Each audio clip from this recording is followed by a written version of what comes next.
please read item 3. Resolution establishing a working group to ensure the proper implementation and enforcement of the Community Safety Act. Councilman Ryan? Motion to substitute. We have a substitute prepared, Okay. which everybody can... Councilman Ryan moves to substitute. Is there a second? Second. Vice Chair Pritzker? Councilwoman. Just second. Oh, I'm sorry. Okay. Second. Discussion. All those in favor? Opposed? The ayes have it. So it is. It's changed this. I can walk through if you allow me. Sure.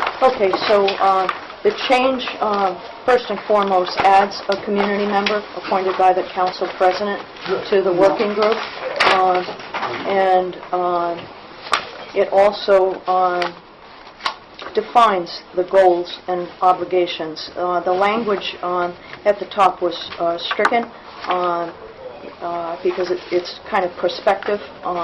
It assumes that the CSA had already passed. This working group language says their objective or their goal is to review the proposed CSA, including but not limited to identifying issues of concerns and problems, identify proposed solutions, propose and create recommendations, take all appropriate evidence and testimony, and provide a written review and recommendation report to the City Council Committee on Ordinance to be submitted prior to the Providence City Council taking action on the proposed CSA on June 1. The working group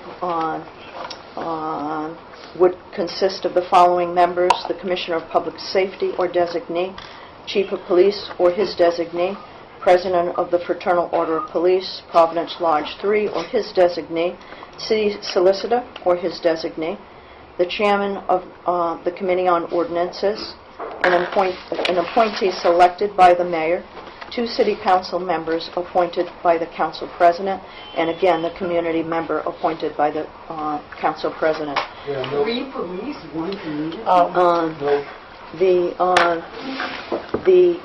The intent is that if we can pass this out of committee tonight, it can go before the council on the May 4th, which would be Thursday, and this group can be put in place and start to do the work necessary to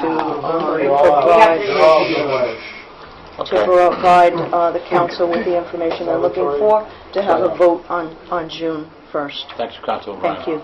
Councilwoman Harris. May I, Councilwoman Ryan? Yes.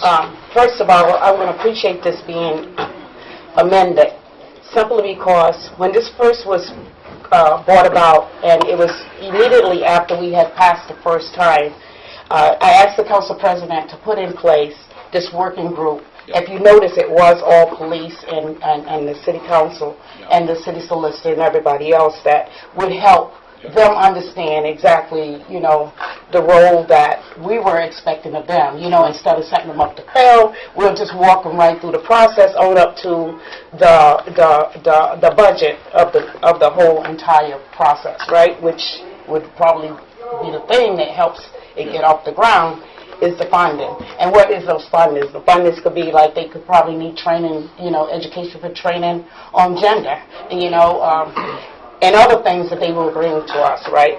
And so that group was formed that way, and that's why it was, created that way.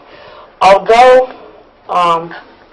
it has been revised, I think my question I'm trying to get to, Councilwoman, I'm sorry, I do have a question for you, and the question is this looking back at the CSA? That means when you say taking testimonies, or is that amending in some kind of way? I think it's all inclusive. I think it's getting, as we mentioned, getting everyone around the table again, and looking at it and making sure that we're working together and putting forth a Community Safety Act with the goal of increasing community safety, which was our original goal. You're not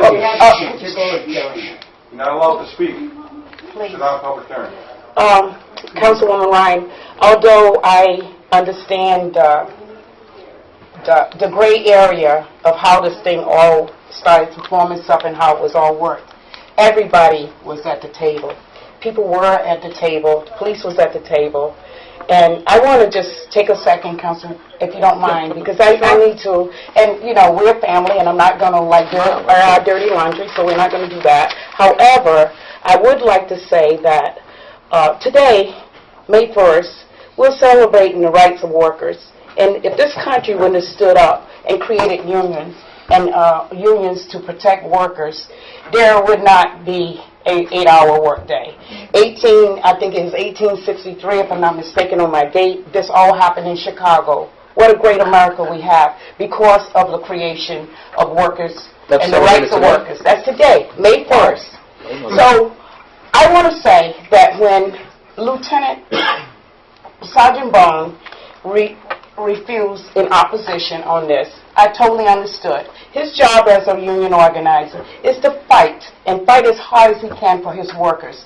I appreciate unions. I definitely have supported unions all my life. Always wanted to be in the union as a welder. Wasn't accepted back in the 80s because they didn't allow black women in the unions back in their days. But I've seen things grow over the years, and I appreciate that. I see women, celebrated women over the weekend who have non-traditional jobs, and they are in unions. And they talk about their position, their pensions and everything. I celebrate that because I've seen that, you know, come to life. Something I wanted, something came to life, right? And as I see today, the unions and how they stand for their people and fight for their people, they will never support this. You can bring them to the table till they're blue in the face. Their job is to be opposition to this, and we knew that. And I said that to him. I said, I understand your role, but the council's role is to look out for the people, the working class people. And you know what? Unfortunately, some of the CSA doesn't affect middle class because most of the time middle class people are not in that arbitrary type of way with the police. They're not. Simply because a lot of times poverty, especially in my ward, Ward 11, which constantly keep getting things dumped in it, such as all kind of poverty institute with no resources coming back in it. I face this every day where people are actually being abused by the police. They take their power a little too far. I am really, really fortunate because when I got in there, I started working with Chief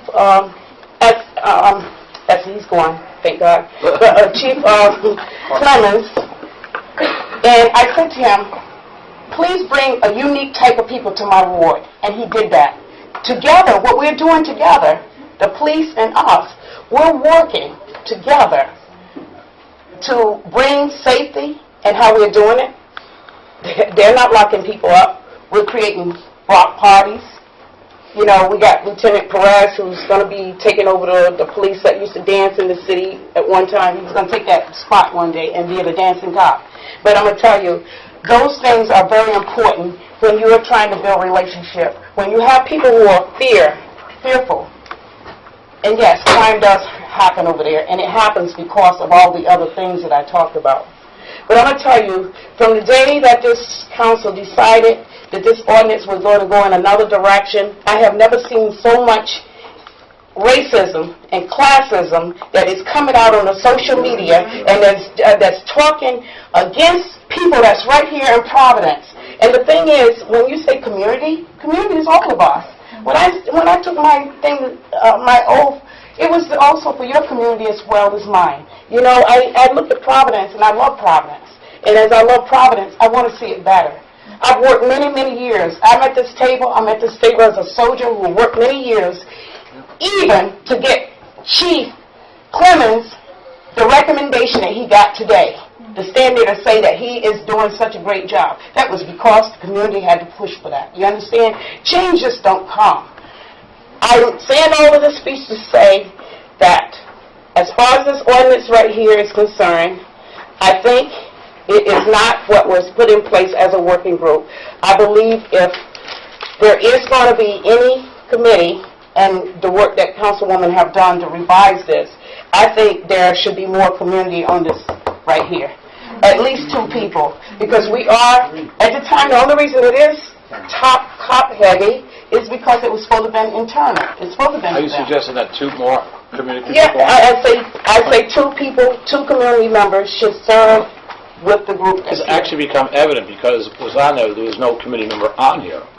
Well, That was you know brought to my what? attention, and I said, you know what? That's right, this is not... Doesn't matter, it wasn't supposed to be, we were supposed to pass this, that's not an No, error. what I'm saying, listen, Okay, let me it finish. was 2 different What I'm saying ordinances. is, I think it was lopsided that there was no community people on it. It's So- 2 different ordinances, We they have- needed at the time. That's right, we have to perfect it so that there's a few more people on here, so that we get this whole cross-section of discussion. I want you to know you're not doing us any favor, because if this would have passed, right, if this would have passed, then that group, that working group that this was actually formed for would have been action today.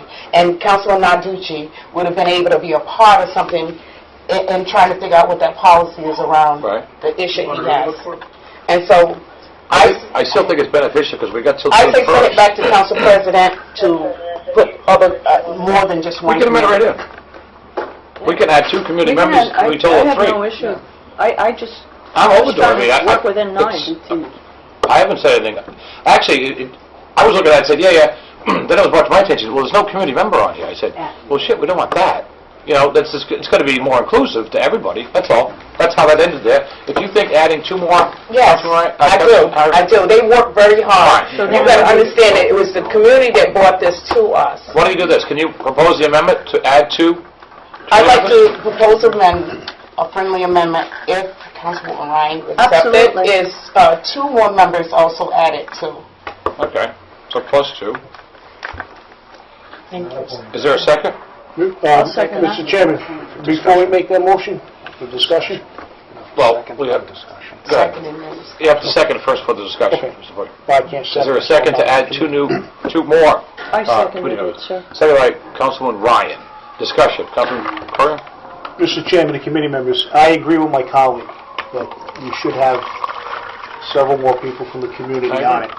I would also make a recommendation if, I know that on here, if we could add an additional person, but somebody with, other than the law department, with a legal background or somebody from within the Attorney General's office or somebody that can come in and give a legal opinion on the legality of this entire CSA before us. Okay. Any in the discussion? committee. Councilman Salvatore? Thank you, Mr. Chairman. I want to echo my colleagues' comments, Councilwoman Harris. Now, anytime we are vetting an ordinance of this nature, we have to receive input from the public.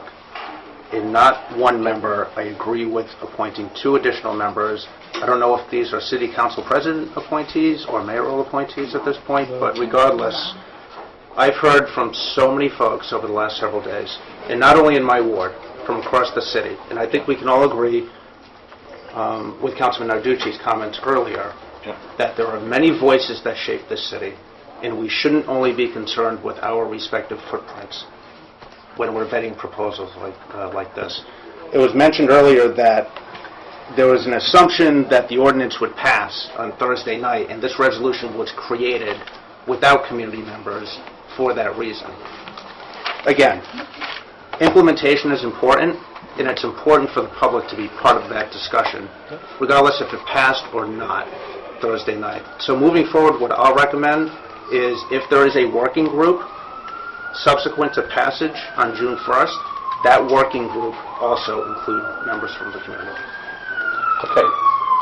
It's a different issue. It's not related to this resolution, but it is something that we should consider. No, I agree, but this oversight committee will continue to do its work so that any kind of needles that are in there, or we could say, no, this is good stuff. We'll know by June 1st when the vote comes before the council. Then, I think we had another amendment to this, where a working group would then review it the following 6 months. Okay, we got some bugs in here, is it working? You know, we're making sure we're trying to achieve the objective. So that will continue. So we're just getting ahead of it somewhat, so that by June 1st, any questions that are out there or disagreements, they'll all be front and center. And then we take a vote. That's fact. I mean, I voted for this thing twice. But I'm also listening to what is being said, people asking questions. And I said, you know what, maybe if we did something like this, we could explore a little further. And I think you might agree with that, to explore further. That's what this is intended to do, and then post this, they review it and say, look, most of it's working, but some things aren't. Well, how about if we add this to make sure that it's, even safer? And I think you and I discussed that at the last meeting. Well, you Councilman guys, I'm so sorry that this was not done like in a work group type of way, or a committee or commission, and that way we wouldn't have been breaking the open meeting laws by all of us being at the table. All of that was done. Our legal person is sitting here right now. Yep. She worked really, really hard. I mean, we were like, and she and the staff. I mean, it's been, and just to say that work that they put in there, and especially her having confidence in the fact that the time she's been at the table and the work that she's been doing. I mean, and the only wrench that I know the derailing came from the union. That's what makes me so, I don't understand. And that even after they put their input in, which by the way they had plenty of time to do that, and they said nothing. And this is what I don't understand. And now we have council people who are saying, well, no, there was not enough input, and there's, it caused polarizing, and but no, those things happen. Yeah. It happens because when you have an opposition to something, every day I come in here, I have to decide on when I vote on anything. There's going to be happy and there's going to be sad, but I have to do what's right. Councilman Harris, I can share one thing with you. It was false. I'm going to tell you one more thing. It was fake news. It was fake news to protect, and I'm getting this from the president, your president, fake news that protected bad dudes. And so this ordinance is being held up because there is some bad dudes inside of that police department. This being said, just so I can just follow up on what you said, I had some concerns about the testimony as we shared before about the FOP. They really weren't as formidable in terms of. So I had a brief meeting with Mr. Bowman, who was the president, and I said, you kind of missed the boat here, because if you had objections or concerns, you could have brought them for discussion. And he actually conceded that he could have done more. Not to say that we would completely agree, but it's better to have it front and center into the record. So all right, we'll challenge you on that. How do you see that? And that was never actually done. That's the difficulty. Now, we're kind of making up for that concession or that mistake that they made. It's going to be June 1, and June 1 is going to come quickly. This report is going to be completed, and I want to vote on the damn thing. I don't move this thing, because it's been lasting here for a long time, and it should not be. It should be either do it or don't do it. Bottom line. I do want to add one thing. You said that legal counsel. I also want to recognize Sid Kennedy, who's our chief of staff, who worked her butt off. Yes, she did. Nick Freeman. No question. And Nick Freeman. Out of the room. They did. Yes. It's the quiet thing. Right. But we get the proposal as how it's put together, say, all right, we got this now. Right. But they worked tirelessly on this too. So it also shows there's a commitment to get something done. It's just what does it actually result in? That's all. I'm not being in a defensive posture or anything like that, because this is gonna move to the full council, and there's gonna be a vote on this thing. Well, I'm going to That's tell you fact. something. May I? Go ahead, Councilman. I'm sorry, Councilman. No. I'm so sorry, and I'm going to let you. This moves to the ordinance committee, and it's watered down, and it has no strength. You will not get my vote. In fact, I will feel very disgraced by this council. Yep. And I have never publicly spoke up about it, Yep. but I probably will. This is not going to get watered down. I can see that with big eyes. You kind of know what's going to happen or not happen. Well, That's not gonna I happen, know it no. was going to pass, and it didn't. It's certainly not going to pass with my approval. Councilman Yurden? I'll speak at his stead. Thank you, Mr. What I say? You said you're... Councilman Oh, Zuria. Yurden. I'm thinking Yurden. I got to call. Yeah. Councilman Zuria. I'm sorry. I wanted to talk or ask the sponsor about timing and engagement. One of the things that I think would be interesting would be to go out on the road, to have some public fora where people could come and talk about these issues.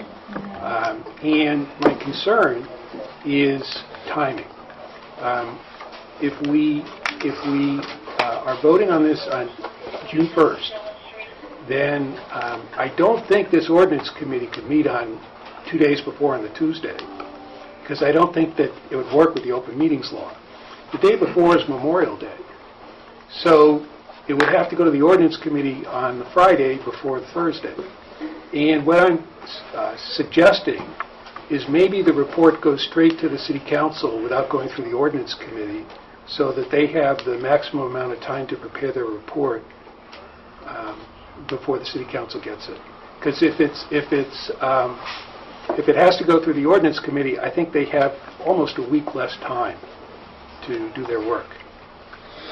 You can also have an ordinance meeting before the council meeting. Yeah, but I'm just saying that if the ordinance committee acts on it, then I think, there are Open Meetings Act issues as to whether it can go from there to the council the same night. The ordinance committee maybe could have like an informal hearing or something, but I think this contemplates that the ordinance committee is going to vote on it before it gets to the city council, and I think that would have to happen at least 2 days in advance. Okay, let's note it. Vice Chair Frisbee?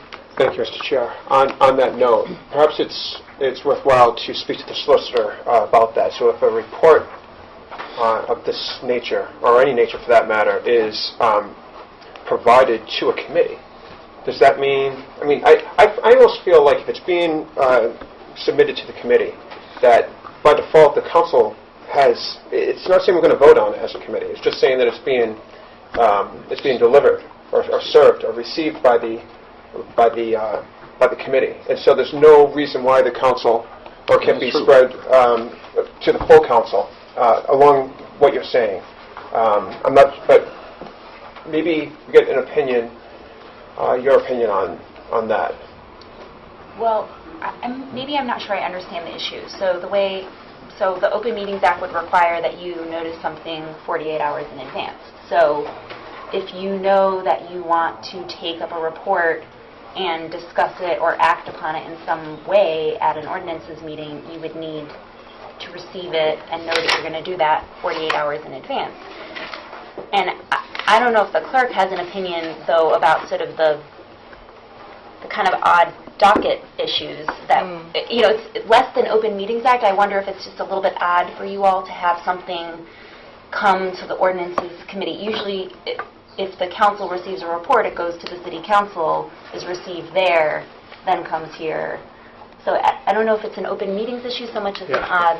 So, for example, if this committee wanted to meet in Tuesday and talk about it, that's fine. I'm just saying that if you decide you want to have a vote on it, then that might be too late for it to get to the city council. Your vote might be too late to get to the city council. And if you want to vote on it, if you want to meet on the Friday before and vote on it then the report has to get to this committee Wednesday sometime. Yeah. That's all I'm saying. I think it would be great if you guys want to have a meeting the prior Tuesday or the prior Wednesday to discuss it.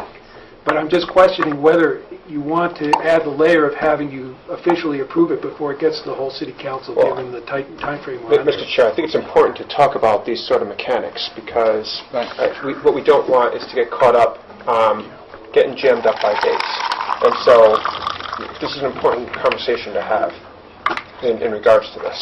And are you assuming that you're going to, when you say approve it, do you mean approve the report? What do you anticipate the council's going to do with the report? Well, okay.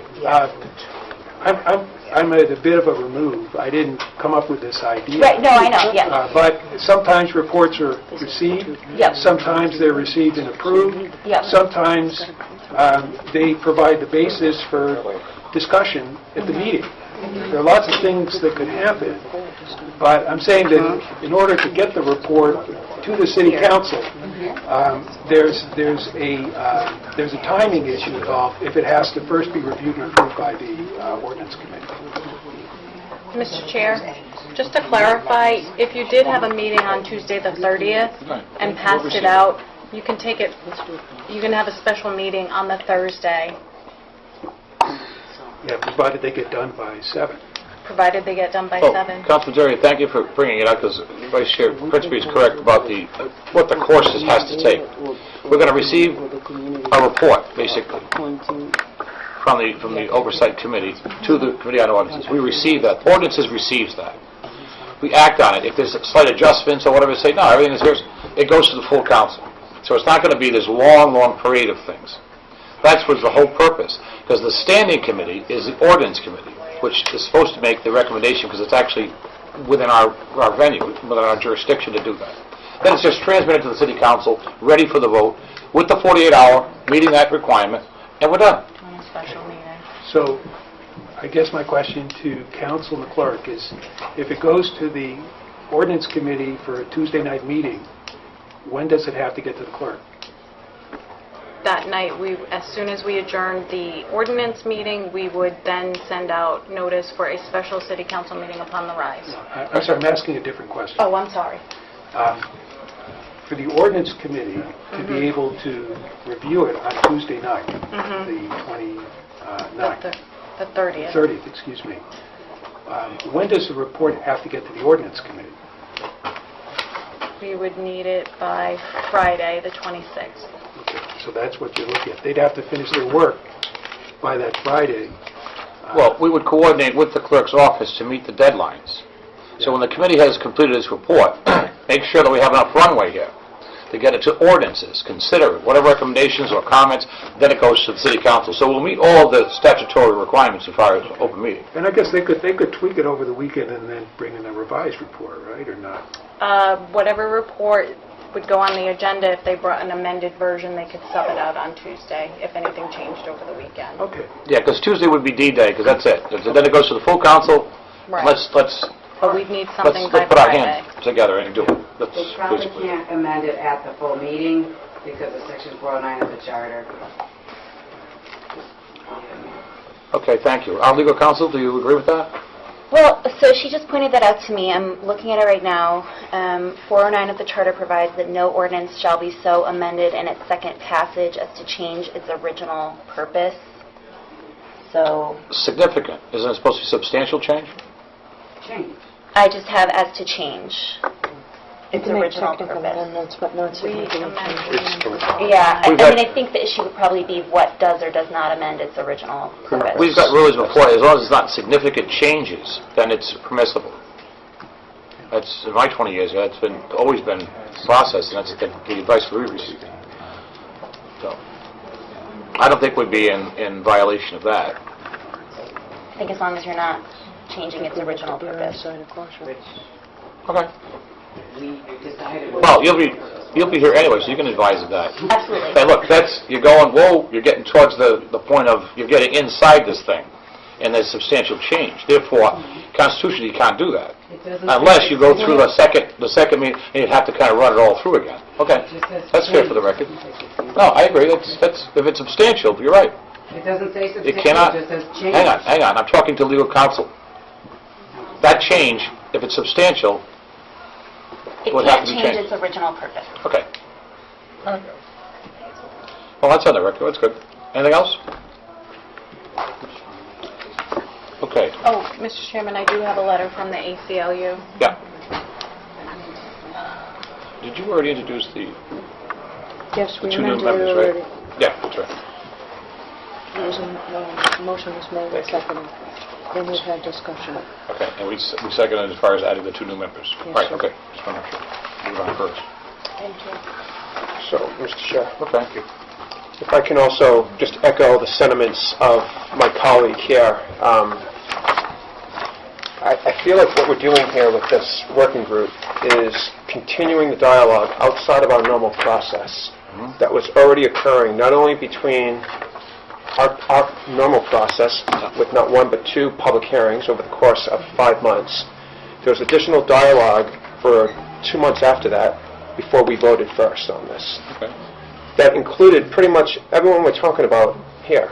So if we can reiterate the point that there was ample opportunity for anyone to state their case on this, one way or the other, or anywhere in between, it was more than granted. So, I mean, I understand the frustration that many people may feel about this, and even if we're looking at it just from the purpose of process, I think, it's we were very lenient with our process on this. and there was ample opportunity for all to speak up. And never mind in between the countless hours that were spent in not only our council staff time, but council members' time, administration, the solicitor's office, the community, most importantly, public safety. It was this discussion that we're talking about here has happened. It's absolutely, it's happened very intensely for the better part of 8 months, and never mind the years before that. So I see how we're moving forward here as a council, but I just thought it was important to reiterate that point. Vote no on this. It has. Vote no on this motion. It has lingered, but I think we're finally on the runway, which is this is going to come to an end on June 1st. It's going to be concluded. It's no question. And I think it was understandable that some of this could be an oversight and whatever bugs are in or what are not in there, and we could say nothing. That's fine. Let's go. But that's the only next step, and it goes to the full council. And on June 1st, we'll cast our votes, and it becomes law. I think that's where it's going to go. No, I think it's going to go. That's my view. Anyway, Mr. we Chair, can add the letter from the ACLU as Exhibit 2 for the record. Councilman Ryan?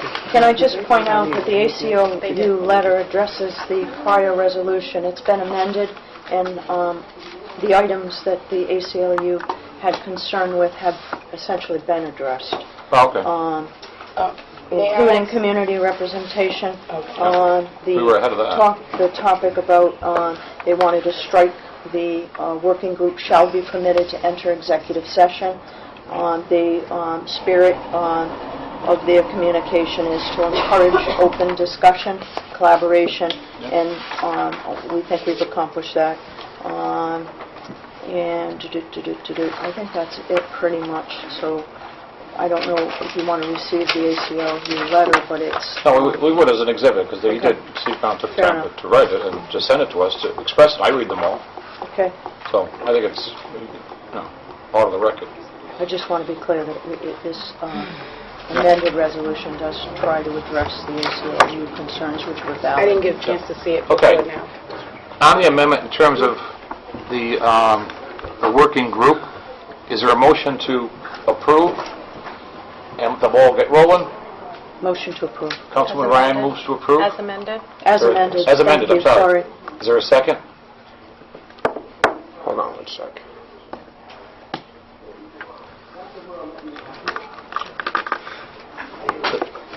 There's a motion. There's a motion on the floor to approve based on the changes that we made to as amended with the 2 new members. Actually, there's be 3 committee members. 3 committee members. As amended, and moving forward. Councilman Ryan has moved to approve. Is there a second? Second. Second by Vice Chair Principe. Discussion. Let's get this done, and I think we will. All those in favor? Aye. Opposed? The ayes have it. Yes, we have a letter. No, Okay. we have a letter. We have a letter. Roll call, please.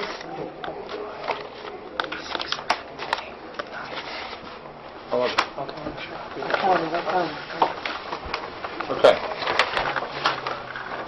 Next item.